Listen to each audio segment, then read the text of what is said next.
Once again, another Friday the 13th has come and gone.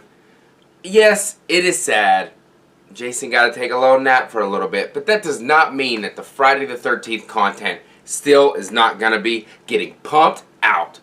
So, being that I wrapped up all of my kill rankings for each of the Friday the 13th films in the franchise, and I know I already did a ranking video of the franchise about a year ago, I'm not comfortable saying that my first ranking video is the right one. As I know, everybody's rankings are going to be different. Every movie hits each individual a different way and has a different meaning to them than the next person. So I totally understand how everybody's rankings can be different. But after rewatching all of these films, my opinion towards a bunch of them actually has changed. Some of them have went up, some of them have went down. But I think it is time for the Faccis Monster to dive in again and re-rank his Friday the 13th films. So, without further ado, let's slash our way into this and let's get some Jason rankings finished. Here we go, guys.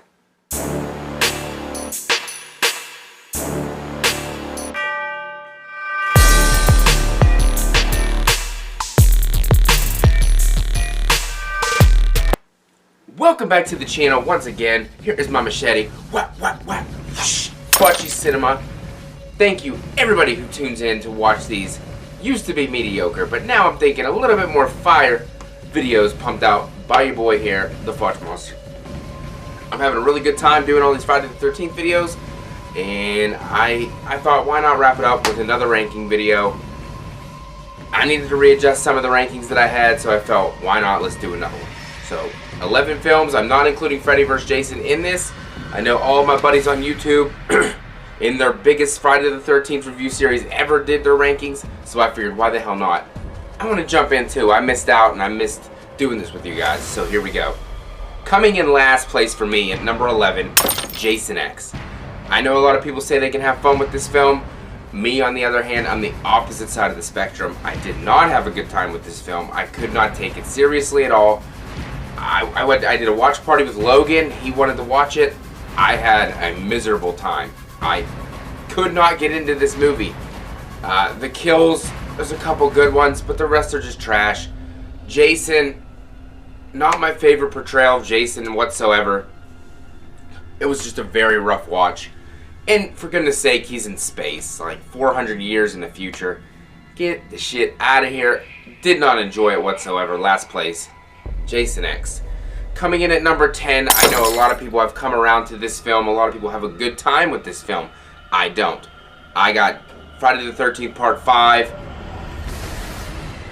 A New Beginning. I just don't.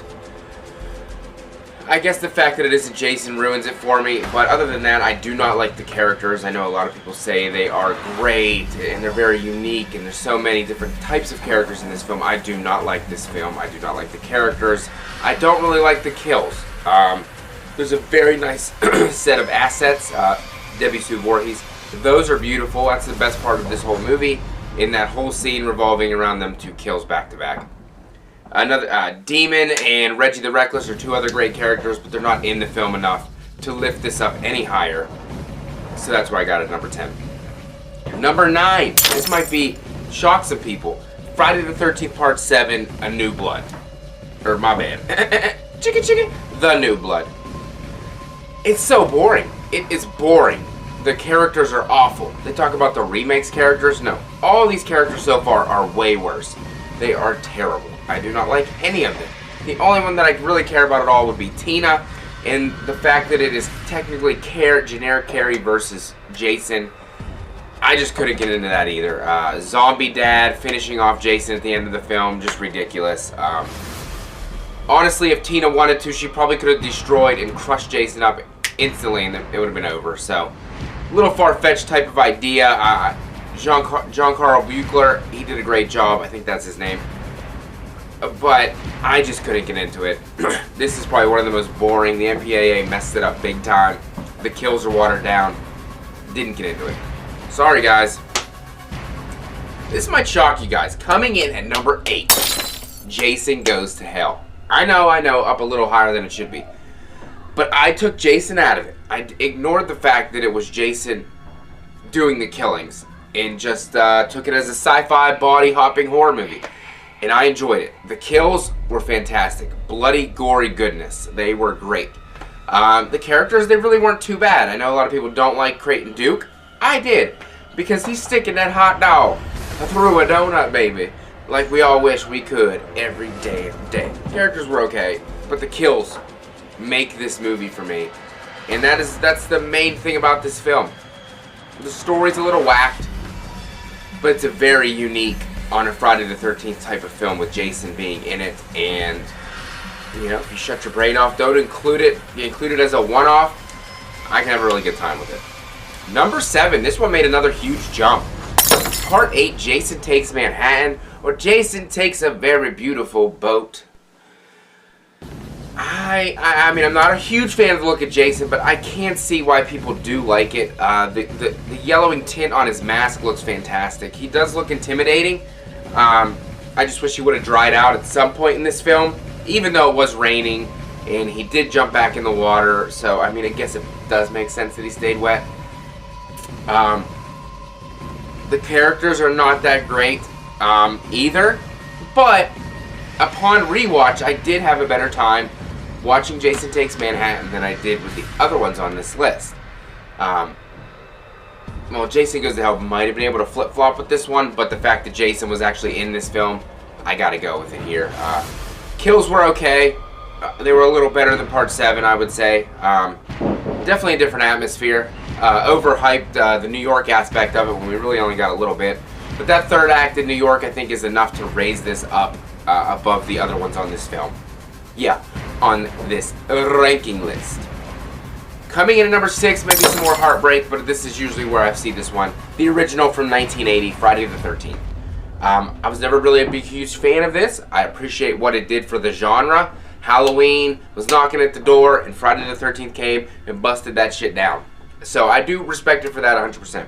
Betsy Palmer might be the best actor in this whole franchise, so I definitely respect her for that as well.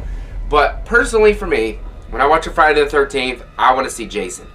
He was not in this movie technically. Yes, he was a little boy in the lake, we get it, but it wasn't enough for me.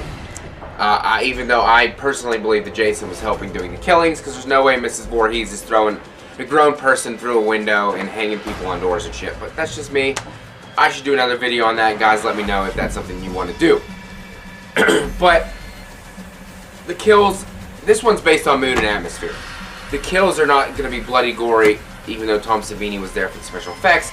All based on mood and atmosphere, like you're really in the woods, and I think that's one reason why it jumped up a little bit for me and is at number 6. But I just can't really get that high on this film, even though Kevin Bacon's in it, and I do really love Kevin Bacon in this film. But I just can't justify putting it up any higher. So we're cracking the top 5, guys. Number 5 might piss some more people off. Jason Lives. Personally, for me, I think it's a little overrated, a little overhyped. I can't have a good time with it. I like the soundtrack. The soundtrack's phenomenal. Tommy Jarvis, played by Tom Matthews, fantastic. Megan, she's amazing in this film as well. Very sexy final-ish girl. The kills in this movie are okay. I wouldn't say they're great. I wouldn't say they're bad. I have a good time with it. This film knew what it was. It was super meta. I think that took itself not too seriously, which is, I think, a reason why I didn't like this movie as much as the other ones. I wanted a more serious, darker Jason, not this, like, I don't know, MTV version of Jason that we got. But the RV scene in this film alone is able to amp this movie up for me. So that's why I had to have Jason Lives at number 5. More fucking drama coming in here, ladies and gentlemen, at number 4. I got Friday the 13th Part 4, the final chapter. I know, blasphemy. It should be number 1, right, guys? I know most of you guys got it at number 1. But upon rewatch, I didn't have that great of a time with it. The kills are great. Jason's great. The setting is good. Tommy Jarvis, played by Corey Feldman's fantastic as well. I'm not a huge fan of Trish as the final girl, even though she does some work. The Crispin Glover dance is fantastic. There's a lot of shit in here that's fantastic. But I I don't know, I wasn't really into it as much as I usually am in this past watch. And if you guys remember, my first ranking video, it was number 1. So it dropped 3 spaces upon rewatch. And I guess that's going to happen. As the years go by, things change. Like, I could re-rank these next year, and they're probably going to change again. But I have a great time with the film, and it's a fantastic Friday the 13th. It's recognized as probably one of the most perfect slashers ever made. So I cannot hate on it for that. And it's not that I think it's a bad movie. It's just where I feel that it belongs right now in my ranking list. Coming in at number 3, Friday the 13th Part 3 3D. This one probably based more on nostalgia than anything. This is the one that I watched a lot when I was a kid growing up. This is the one that I was introduced to first. This in Part 2. This is when Jason gets his iconic mask. This is when we have Richard Brooker, the iconic look of Jason that I instantly think of when I think of Jason. The kills are great. The 3D aspect kind of brings it down a little bit for me because you can tell, you know, the cheesiness of it. If I could actually watch it in 3D, it would probably be a different story, but I can't, so I have to put it here. The characters are not that terrible. I do like them. We got Rick and Chris and Shelly. The only 2 I didn't really care for were the stoner older couple that didn't seem to fit in with the rest of the bunch. But I always just have a good time with this one. It's a good popcorn flick. If I'm going to pick a Friday the 13th film, this is probably one of the ones that I'm going to go with right off the bat. So, Part 3 3D. Number 2. I know a lot of people don't like this film. I think it's one of the best. Friday the 13th, 2009, the reboot. I would choose this one over any other one on this list any day, no questions asked. Derek Mears' Jason is brilliant. He's fantastic. People bitch about the characters. We've seen shittier characters in other films, and they get overlooked just because they were in the 80s, and, oh, that's just the way it was back in the 80s. No, there's no excuse.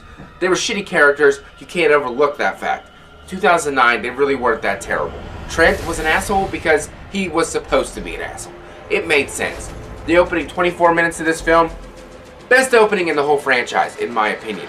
Maybe one of the best openings in horror, period. It's got to be up there. It's fantastic. You get the sackhead Jason. You get great kills back to back to back to back to back. The atmosphere, the mood is perfect. It screams Friday the 13th. And then we're introduced to the new set of characters that people shit on all the time, when they are just like the other characters in the other films that you guys love. So, a little bit of a rant. Sorry about that, but had to get it off the chest.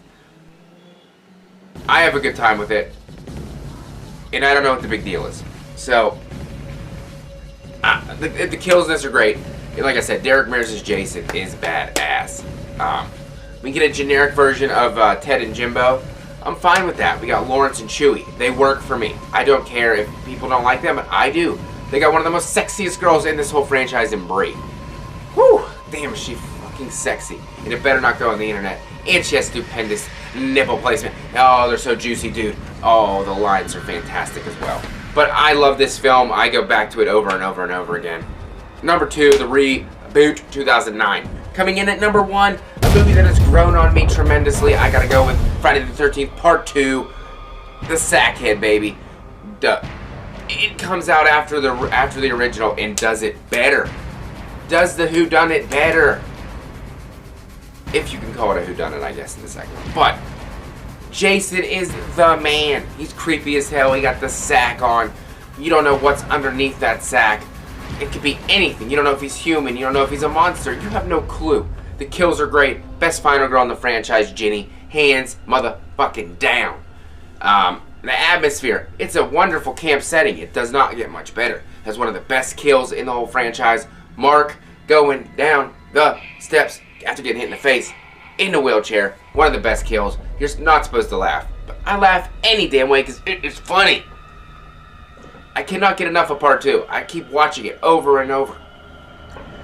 It just has everything that I want in a Friday the 13th film. The characters, people say, I like them a lot. I like them a hell of a lot better than Part 1's.